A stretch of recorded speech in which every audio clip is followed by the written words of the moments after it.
Hi friends, welcome to news pocket. మన దేశాన్ని అక్రమ వలసదారులు ఎంతగా దోచుకుని తింటూ ఉన్నారో మనందరికీ ఇప్పటికే కొద్ది వరకు ఐడియా ఉంది. తాజాగా ముంబై నగరంలో గల్గోటియా యూనివర్సిటీ ఒక కీలకమైన సర్వేను నిర్వహించింది.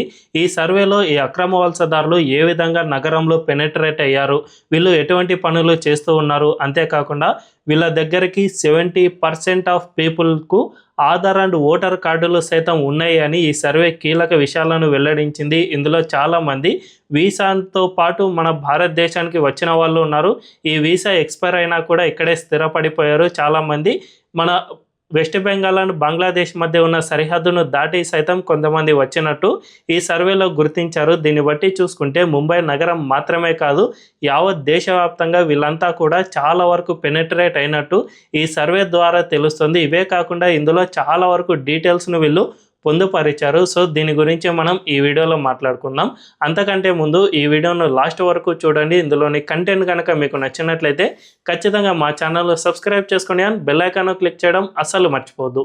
ఇక డీటెయిల్స్లోకి వెళ్తే, మన దేశంలో అక్రమ వలసదారుల సమస్య చాలా ఎక్కువగా ఉంది. వెస్ట్ బెంగాల్లో ఇది విపరీతంగా ఉండగా అస్సాంతో పాటు యావత్ భారతదేశ వ్యాప్తంగా ఈ అక్రమ వలసదారులు విస్తరించి ఉన్నారు. వీళ్ళంతా కూడా ఎక్కువగా మహానగరాల్లోనే ఎక్కువగా వీళ్ళు నివాసం ఉంటూ ఉన్నారు. ఎందుకంటే మహానగరాల్లో లేబర్ కాస్ట్ అనేది చాలా ఎక్కువగా ఉంటుంది. జనరల్గా ఊరిలో తాపీ మేస్త్రి పని చేస్తే 500 వరకు ఇస్తూ ఉంటారు. కానీ మహానగరాల్లో ఈ తాపీ మేస్త్రి పని చేస్తే 700, 1000 రూపాయలు, వాళ్ళ నైపుణ్యం బట్టి 1200 ఈ విధంగా సంపాదించుకోవచ్చు. కాబట్టి మన దేశంలోని మహానగరాలన్నింటిలోనూ వీళ్ళు ఎక్కువగా నివాసం ఉంటూ ఉన్నారు.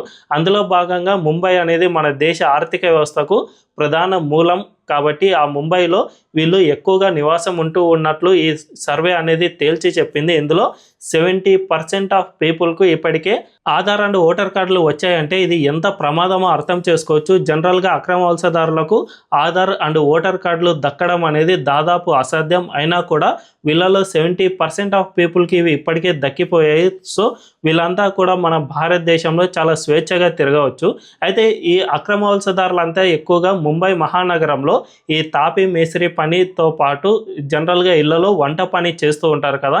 ఈ వంట పని చేసే వాళ్ళలోనూ అండ్ చిన్న అంటే జనరల్గా ఇళ్లలో అంట్లు తోమడం, లేకపోతే వాటిని క్లీనింగ్ చేయడం అండ్ డ్రైనేజీ పనులు, లేదంటే ఈ ఎలక్ట్రీషియన్ పనులు ఇలాంటివి ఉంటాయి కదా. సో ఇలాంటి వాటిలో వీళ్ళు ఎక్కువగా పెనెట్రేట్ అయి ఉన్నారని కూడా ఈ సర్వే తెలిపింది. దీన్ని బట్టి చూసుకుంటే మన ముంబైతోనే కాకుండా యావత్ భారతదేశ వ్యాప్తంగా ఈ అక్రమ వలసదారులు మన దేశంలో ఏ విధంగా ఉపాధి పొందుతున్నారు అనేది స్పష్టంగా అర్థమవుతుంది. ముఖ్యంగా ఎక్కడైనా కన్స్ట్రక్షన్ వర్క్లో వీళ్ళు కనుక పెనెట్రేట్ అయితే ఖచ్చితంగా అక్కడ ఆధార్ అండ్ ఓటర్ కార్డులను వాళ్ళు వెరిఫికేషన్ చేసిన తర్వాతే వీళ్ళను తీసుకుంటూ ఉంటారు. అంటే పెద్ద కాంట్రాక్టర్లు అయితే ఇలాంటి పనిని చేస్తూ ఉంటారు. కానీ చిన్న కాంట్రాక్టర్లు వాళ్ళు ఇవేమీ పట్టించుకోరు. జనరల్గా ఒక కూలి వచ్చాడా, అతనికి ఎంత ఇవ్వాలి అనేది మాత్రమే పట్టించుకుంటారు. కానీ అతను నిజమైన భారతీయుడా, లేదంటే ఏ రాష్ట్రం నుంచి వచ్చాడు, ఏ దేశం నుంచి వచ్చాడు అనేది మాత్రం చిన్న కాంట్రాక్టర్లు పెద్దగా పట్టించుకోరు. సో ఇందువల్లనే వీళ్ళంతా కూడా ఇందులో చాలా ఎక్కువగా పెనెట్రేట్ అవుతున్న పరిస్థితి నెలకొంది. అంతేకాకుండా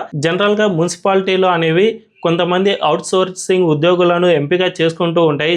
రోడ్లపై కసువు ఊడ్చడం, లేదంటే డ్రైనేజీలు క్లీన్ చేయడం, ఇలాంటి వాటిలో కూడా అక్రమ వలసదారులు చాలా ఎక్కువగా అవుట్సోర్సింగ్ ఉద్యోగులుగా వీళ్ళు పెనెట్రేట్ అయ్యారని కూడా గతంలోనే బృహత్ బెంగళూరు మున్సిపల్ కార్పొరేషన్లో బయటపడింది. అంటే బెంగళూరు నగరంలో రోడ్లు ఊడ్చడానికి జనరల్గా మన భారతదేశీయులకు ఎక్కువగా ఇలాంటి ఉద్యోగాలు వస్తూ ఉంటాయి. కానీ ఈ అక్రమ వలసదారులు ఇందులో పెనెట్రేట్ అవుతూ వస్తూ ఉండటం వల్ల ఎక్కువగా ఈ ప్రభుత్వం నుంచి వీళ్ళు జీతాలు సైతం తీసుకుంటున్న పరిస్థితి నెలకొంది. అయితే దీనంతటికీ జనరల్గా వెరిఫికేషన్ చేసినా కూడా ఓటర్ ఆధార్ కార్డు మాత్రమే వెరిఫికేషన్ చేస్తూ ఉంటారు. దీనికి ఎక్కువగా విద్యా నైపుణ్యం అవసరం లేదు. కాబట్టి 10th క్లాస్ సర్టిఫికేట్ ఇవేమీ కూడా ఈ అధికారులు వెరిఫై చేయరు. కాబట్టి వీళ్ళంతా కూడా మన దేశంలో చాలా ఈజీగానే ఉద్యోగాలు పొందుతూ ఉన్నారు. ఇక్కడ ఉపాధి అవకాశాలు పొందుతూ ఉన్నారు. మన భారతీయులు ఇలాంటి చిన్న పనులు చేయడానికి కొంతమంది జంకుతూ ఉంటారు. కాబట్టి ఇందులో వీళ్ళు చాలా ఈజీగా ఉద్యోగాలు పొందడానికి వీళ్ళకు సులభం అవుతుంది. తద్వారా ముంబై నగరంలో మాత్రమే కాదు, యావత్ భారతదేశ వ్యాప్తంగా ఇలాంటి పరిస్థితి నెలకొంది అని స్పష్టంగా చెప్పుకోవచ్చు. అయితే ఈ అక్రమ వలసదారులు మన దేశంలో వచ్చిన తర్వాత వీళ్ళకు ఆధార్ అండ్ ఓటర్ కార్డులు ఏ విధంగా పొందుతూ ఉన్నారు అనే విషయానికి వస్తే, నిజానికి మన భారతదేశం అండ్ బంగ్లాదేశ్కు సరిహద్దు మొత్తంగా 4200 కిలోమీటర్ల వరకు ఉంది. ఇదంతా కూడా ఇంతకు ముందు వరకు ఇక్కడ ఎటువంటి కంచె అనేది ఉండేది కాదు. దీన్ని పోరస్ బోర్డర్ అని పిలిచేవాళ్ళు.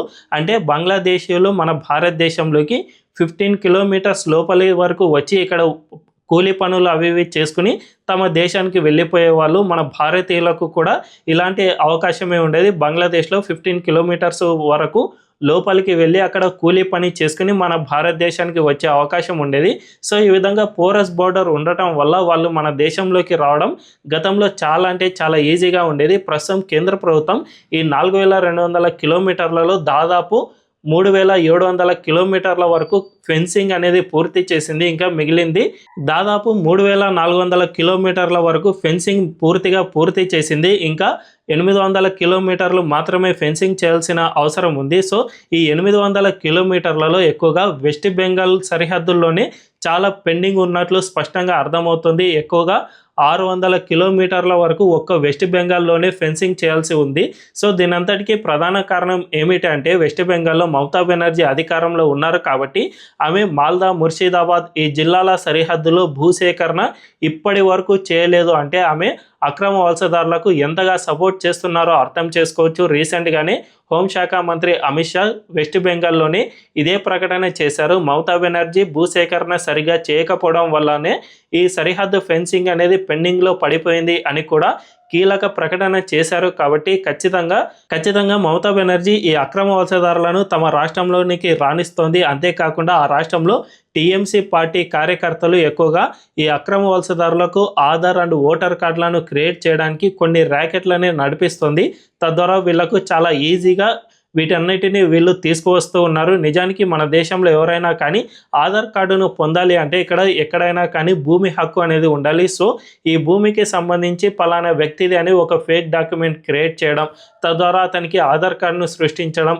ఇక మన దేశంలో ఆధార్ కార్డు ఉంటే వాళ్ళకు చాలా ఈజీగానే ఓటర్ కార్డు సైతం లభిస్తుంది. కాబట్టి వీళ్ళకు చాలా ఈజీగా అంటే ఒక 20-30 వేలు డబ్బులు ఇస్తే చాలు వాళ్ళను దేశాన్ని దాటించి మన దేశంలోకి తీసుకువచ్చి వాళ్ళకు ఆధార్ అండ్ ఓటర్ కార్డులను సైతం ఇక్కడ క్రియేట్ చేసి వేరే ఏ ఇతర రాష్ట్రాల్లో వాళ్ళు స్థిరపడతామన్నా కూడా వాళ్ళకు అక్కడ ఫెసిలిటేట్ సైతం చేస్తూ ఉన్నారు. కొన్ని రాకెట్లు అయితే వీళ్ళకు ఏకంగా ఉద్యోగాలను సైతం ఇప్పిస్తున్న పరిస్థితి నెలకొంది. అంటే ఖచ్చితంగా ఈ అక్రమ వలసదారులు అనేవాళ్ళు మన దేశంలో ఎంతగా పెనెట్రేట్ అవుతున్నారో అర్థం చేసుకోవచ్చు.